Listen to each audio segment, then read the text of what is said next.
sa tinubos niyang bayan.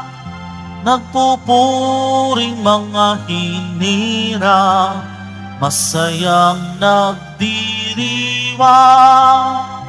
Magalak tayong lahat, si Jesu Kristo'y nabuhay, nanaig sa kamatayan. Alleluia, Alleluia.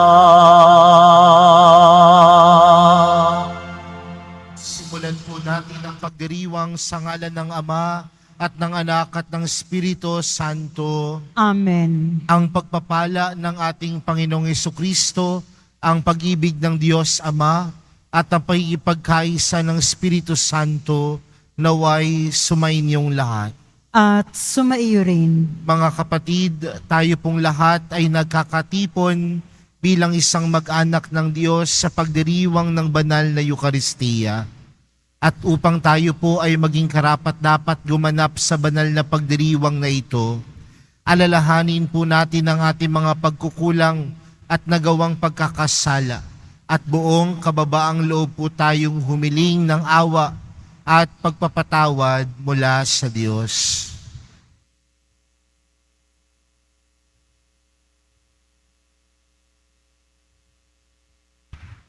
Inaamin ko sa makapangyarihang Diyos at sa inyo mga kapatid na lubha akong nagkasala sa isip, sa salita at sa gawa at sa aking pagkukulang.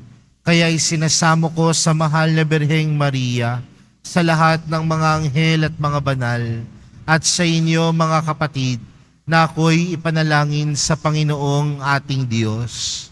Kaawaan tayo ng makapangyarihang Diyos, patawarin tayo sa ating mga kasalanan, at patnubayan tayo sa buhay na walang hanggan. Amen.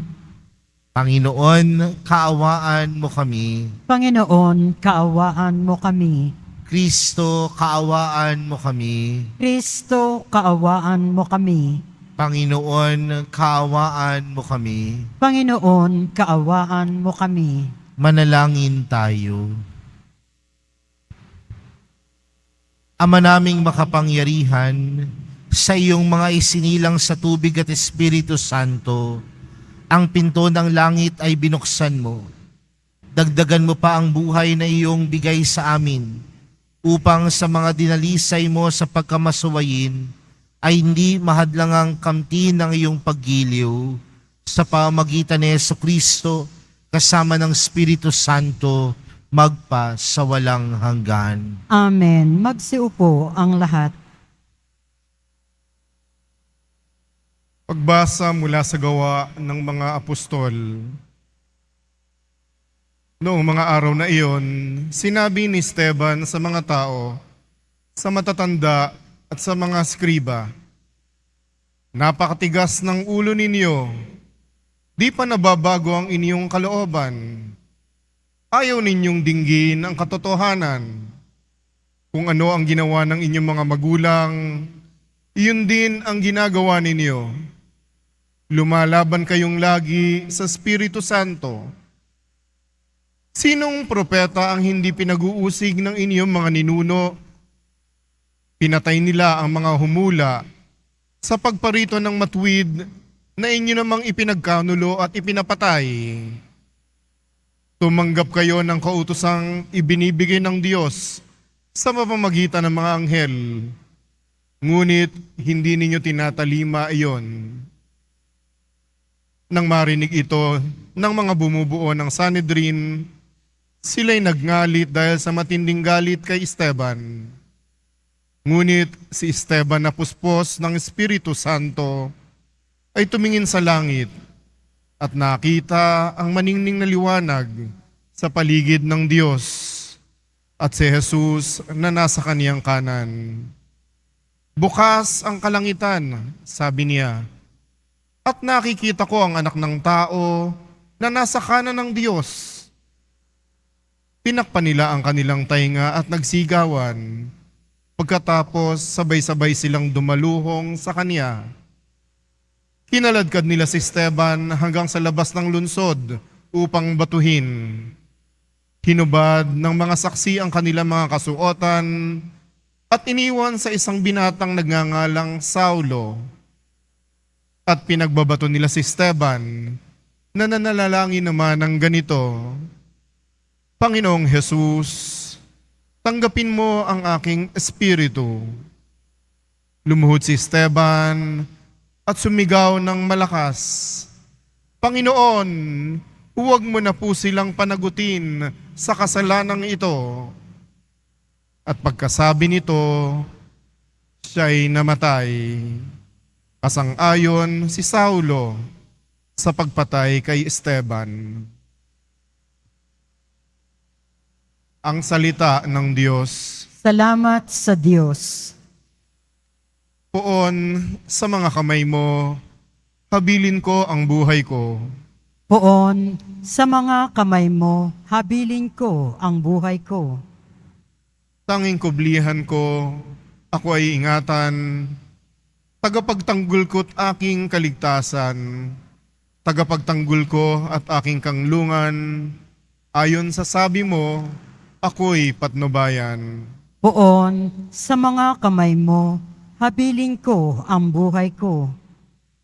Sa mga kamay mo, habilin ko'y buhay ko, tagapagligtas kong tapat at totoo. Ikaw, Poon, aking pinananaligan, magbubuni ako, magsasayang tunay, sa iyong pag-ibig na walang katapusan. Poon sa mga kamay mo, habilin ko ang buhay ko. Itong iyong lingkod, sana ay lingapin. Ingatan mo ako at iyong pagpalain. Iligtas mo ako at iyong sagipin. Tanda ng pag-ibig na di magmamaliw. Iyong kinalinga at iningatan mo laban sa hadhika ng masamang tao. Poon sa mga kamay mo, habilin ko ang buhay ko. Magsitayo po ang lahat.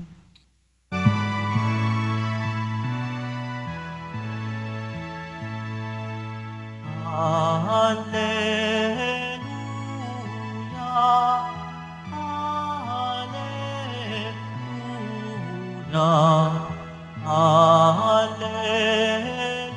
Hallelujah,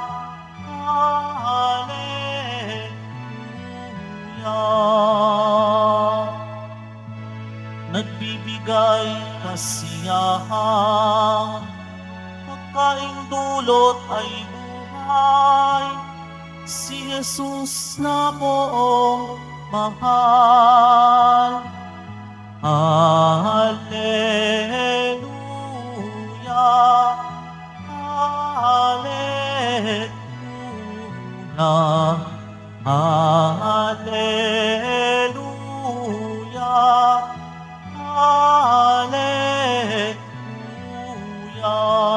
Hallelujah. Sumainyo ang Panginoon. At sumaiyo rin, Ang mabuting balita ng Panginoon ayon kay San Juan. papuri sa iyo, Panginoon. Noong panahong iyon, sinabi ng mga tao kay Jesus, Ano pong kababalaghan ang maipapakita ninyo upang manalig kami sa inyo? Ano po ang gagawin ninyo? Tanong nila. Ang aming mga magulang ay kumain ng mana sa ilang ayon sa nasusulat. Sila'y binigyan niya ng pagkaing mula sa langit, dugtong pa nila. Sumagot si Jesus, Dapat ninyong malamang hindi si Moises ang nagbigay sa inyo ng pagkaing mula sa langit, kundi ang aking Ama. Siya ang nagbigay sa inyo ng tunay na pagkaing mula sa langit, sapagkat ang pagkaing bigay ng Diyos ay yaong bumaba mula sa langit at nagbibigay buhay sa sanlibutan. Ginoo, wika nila, bigyan po ninyo kaming lagi ng pagkaing iyon. Ako ang pagkaing nagbibigay buhay, sabi ni Jesus. Ang lumalapit sa akin na hindi na magugutom at ang nananalig sa akin ay hindi na mauuhaw kailanman. Mga kapatid, ang mabuting balita ng Panginoon. Pinupuri ka namin, Panginoong Heso Kristo. Magsiupo ang lahat. Patuloy pa rin po tayong nagninilay ngayong 3 linggo sa Pasko ng muling pagkabuhay ng Panginoon. Mga kapatid, isang bagay po ang hindi natin matatanggi patungkol sa Diyos. At ano po ang bagay na iyon? Ang Diyos ay tunay na mabuti at sa kanyang kabutihan, siya ay tunay na mapagbigay. Uulitin ko po, ang Diyos ay tunay na mabuti at sa kanyang kabutihan, tunay siyang mapagbigay.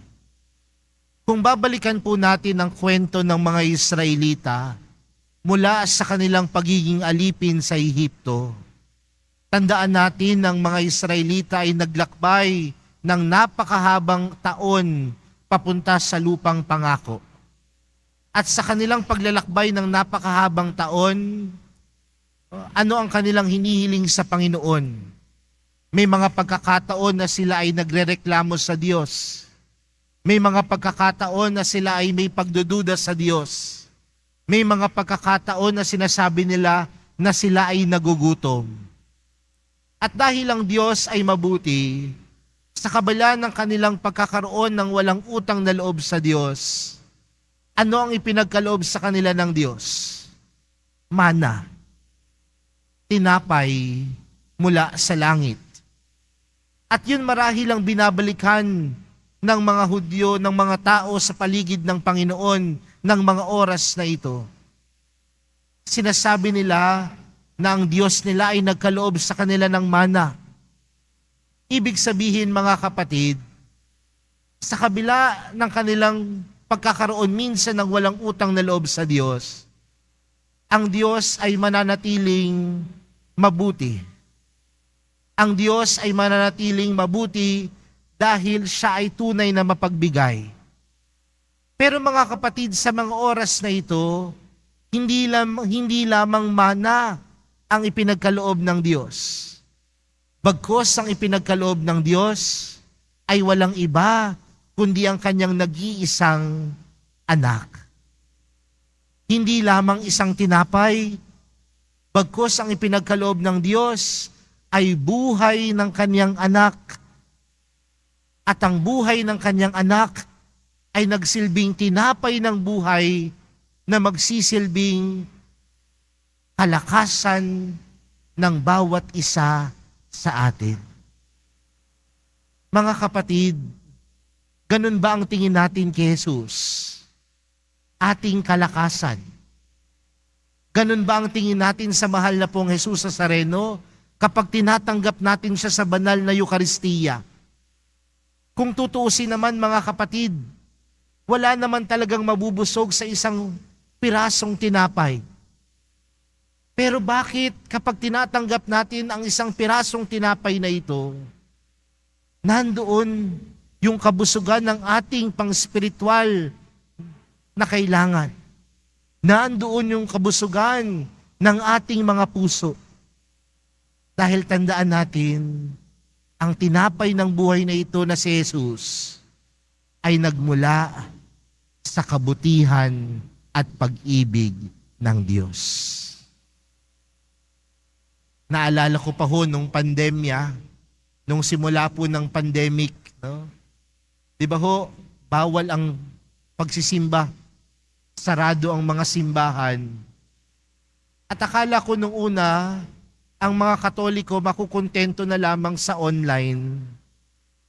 Pero nung nagbukas muli ang mga simbahan, pagkatapos ng unang misa, ang daming lumapit.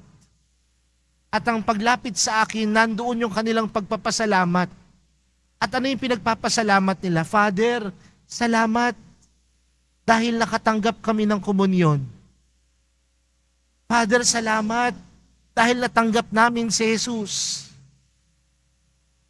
At sabi ko, tunay nga na kulang ang buhay kung hindi matatanggap si Jesus. Kulang ang buhay kung hindi matatanggap ang mahal na pong Jesus Nazareno.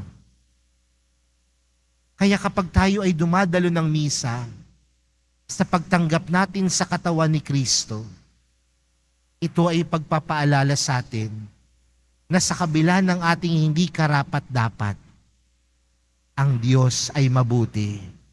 At sa pagiging mabuti ng Diyos, patuloy niyang ipinagkakaloob ang kanyang buong sarili sa pamamagitan ng tinapay.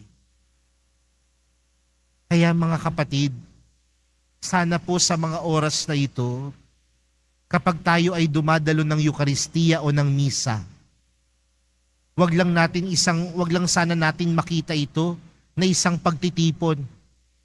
Wag lang sana natin makita ito na isang obligasyon na dapat nating gampanin bilang mga Kristiyano at Katoliko. Pagkos makita natin at maunawaan na ang tatanggapin natin ay ang tinapay ng buhay. Ang tatanggapin natin si Jesus. Ang tatanggapin natin ay si Kristo. At ang tinatanggap natin nagmumula sa kabutihan ng Diyos. At ang kabutihan ng Diyos ay nagkakaloob sa atin ng kanyang buong sarili. Nawa ang Eukaristiyang ito, ang tinapay ng buhay, si Kristo, ang ating maging lakas sa ating buhay. Amen.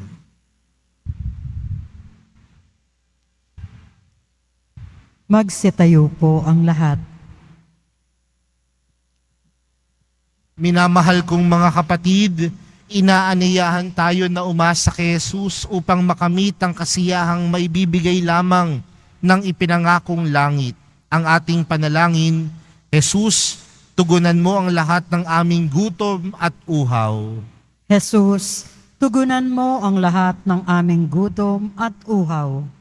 Ang simbahan naway magsikap na maihatid ang pag-ibig ni Jesus sa lahat ng taong nagugutom sa tinapay ng buhay. Manalangin tayo. Jesus, tugunan mo ang lahat ng aming gutom at uhaw. Atin nawang maunawaan na ang presensya ni Kristo sa Eucharistia ay isang palagiang pagtawag sa atin upang ibahagi ang ating buhay sa lahat ng ating nakakadaong palad. Manalangin tayo. Jesus, tugunan mo ang lahat ng aming gutom at uhaw. Ang mga nagtitiis ng gutom at pagkauhaw, naway matugunan ni Jesus na siyang ating tinapay. Manalangin tayo. Jesus, tugunan mo ang lahat ng aming gutom at uhaw. Ang mga may sakit, naway makakuha ng lakas sa pagtanggap sa Eucharistia. Manalangin tayo. Jesus, tugunan mo ang lahat ng aming gutom at uhaw. Ang mga pinalakas ng Eucharistia sa buhay na ito, naway muling buhayin sa huling araw.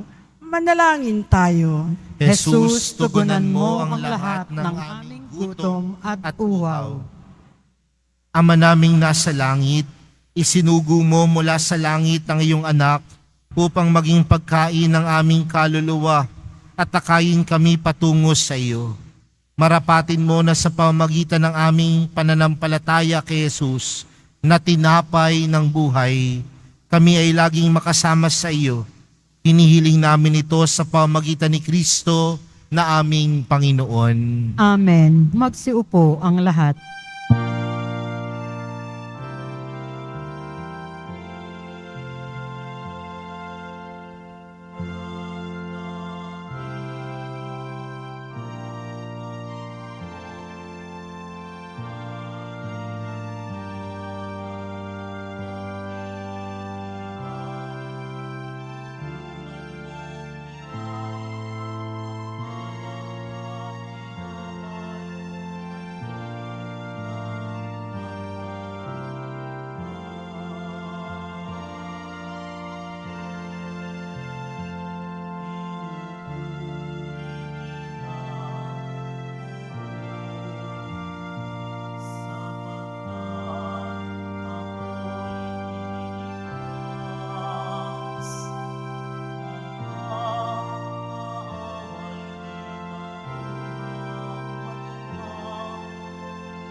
Manalangin po kayo mga kapatid upang ang paghahain natin ay kalugdan ng Diyos, Amang makapangyarihan. Tanggapin nawa ng Panginoon itong paghahain sa iyong mga kamay, sa kapurihan niya at karangalan sa ating kapakinabangan at sa buong sambayanan niyang banal.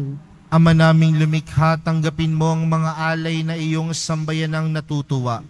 Ang pagkabuhay ng iyong anak na nilob mong aming ikatuwa ngayon ay pagbungahin mo ng galak na mananatili sa amin habang panahon sa pamamagitan niya kasama ng Espiritu Santo magpa sa walang hanggan. Amen. Sumainyo ang Panginoon. At sumaiyo rin, Itaas sa Diyos ang inyong puso at diwa. itinaas na namin sa Panginoon. Pasalamatan natin ang Panginoong ating Diyos. Marapat na siya ay pasalamatan. Ama naming makapangyarihan, tunay ngang marapat na ikaw ay aming pasalamatan. Ngayong ipinagdiriwang ang paghahain ng Mesiyas, ang maamong tupa na tumubos sa aming lahat.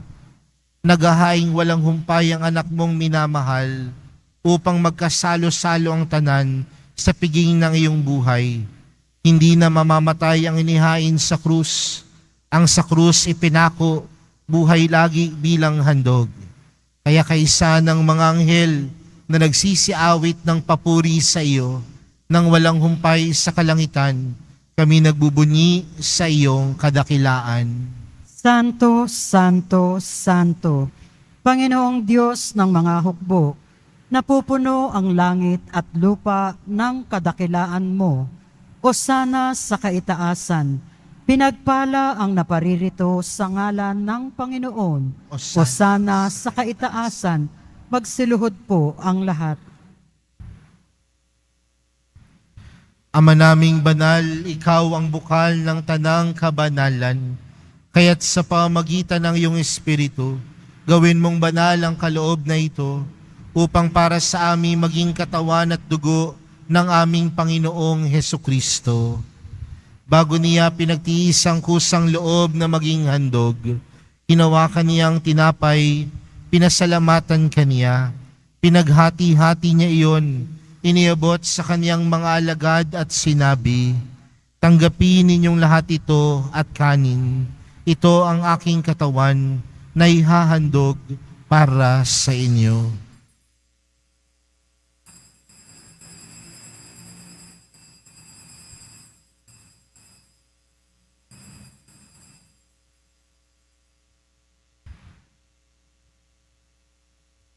Gayon din naman noong matapos ang hapunan, hinawakan niya ang kalis, muli kaniyang pinasalamatan, iniabot niya ang kalis sa kaniyang mga alagad at sinabi, tanggapin ninyong lahat ito at inumin. Ito ang kalis ng aking dugo, ng bago at walang hanggang tipan. Ang aking dugo na ibubuhos para sa inyo at para sa lahat, sa ikapagpapatawad ng mga kasalanan. Gawin niyo ito sa pag-alala sa akin.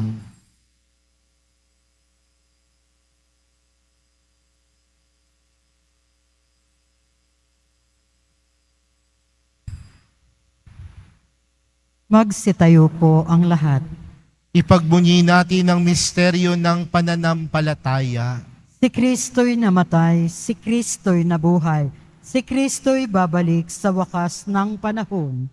Ama, ginagawa namin ngayon ang pag-alala sa pagkamatay at muling pagkabuhay ng iyong anak. Kaya't inaalay namin sa iyong tinapay na nagbibigay buhay at ang kalis na nagkakaloob ng kaligtasan.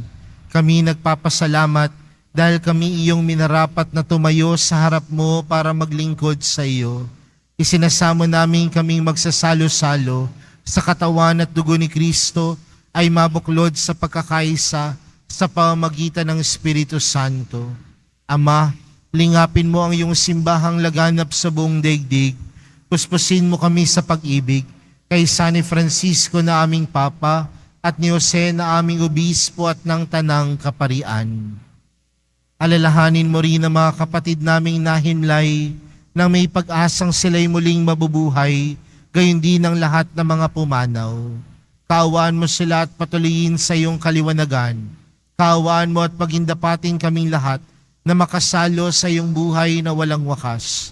kaysa ng mahal na Birheng Maria na ina ng Diyos, ng kabiyak niyang puso niyang si San Jose, kaysa ng mga apostol at ng lahat ng mga banal na namuhay dito sa daigdig ng kalugod-lugod sa iyo.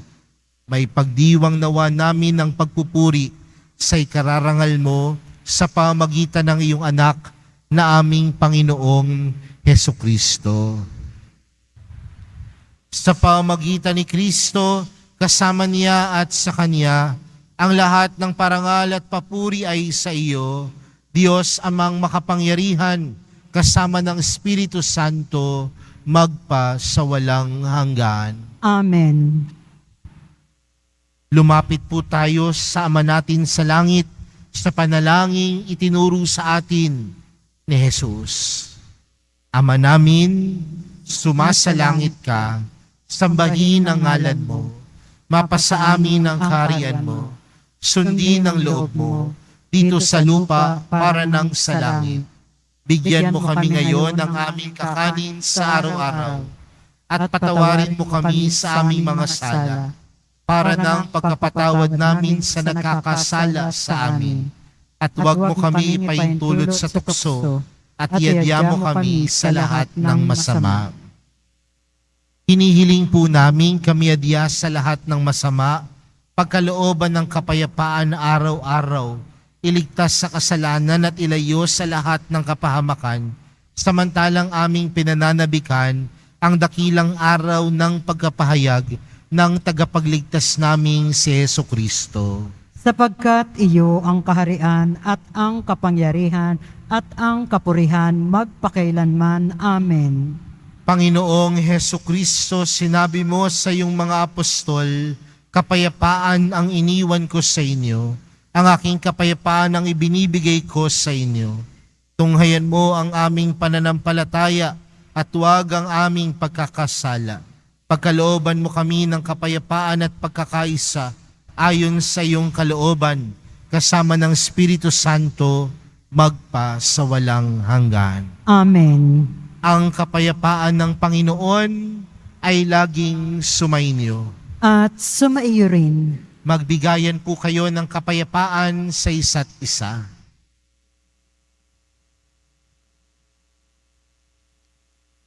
Kordero ng Diyos na nag-aalis ng mga kasalanan ng sanlibutan, maawa ka sa amin. Kordero ng Diyos na nag-aalis ng mga kasalanan ng sanlibutan, maawa ka sa amin. Kordero ng Diyos na nag-aalis ng mga kasalanan ng sanlibutan, ipagkaloob mo sa amin ang kapayapaan. Magsiluhod po ang lahat.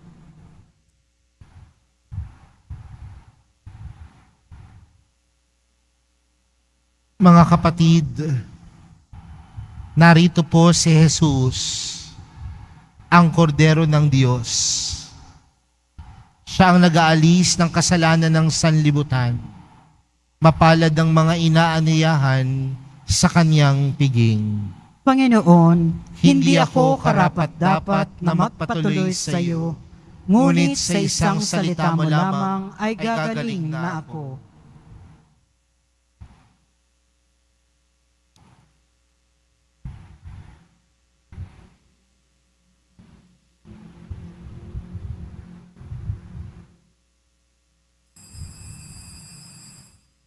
Para sa lahat ng tatanggap ng banal na komunyon, sasagot po tayo ng amen pagkasabi ng pari o lay minister ng katawan ni Kristo at isubo agad sa bibig bago umalis sa harapan ng pari o lay minister. Sumunod po tayo.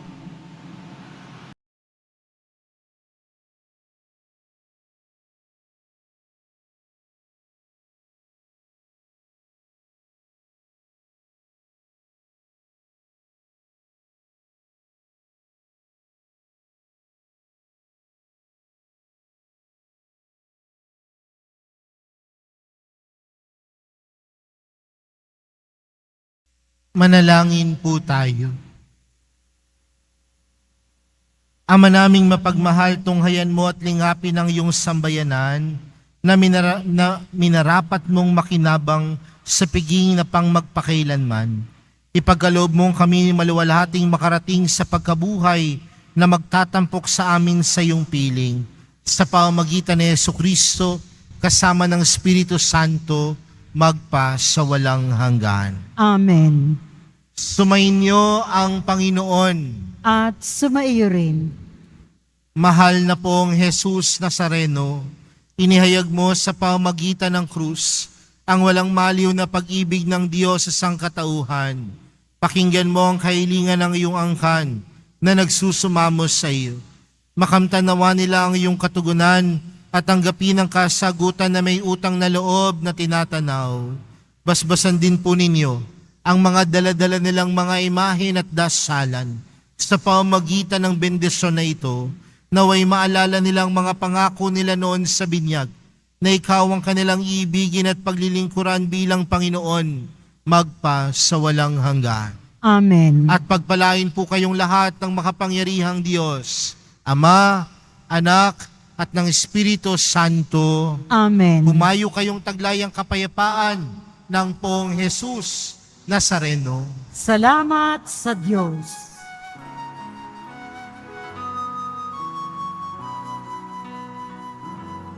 Nuestro Padre Jesus Nazareno, sinasamba ka namin. Pinipintuho ka namin. Aral mo ang aming buhay at kaligtasan. Nuestro Padre Jesus Nazareno, iligtas mo kami sa kasalanan. Ang krus mong kinamatayan ay sagisag ng aming kaligtasan. Nuestro Padre Jesus Nazareno, dinarangal ka namin. Nuestro Padre Jesus Nazareno, nilulwalhati ka namin. Nuestro Padre Jesus Nazareno, dinarangal ka namin. Nuestro Padre Jesus Nazareno, nilulwalhati ka namin.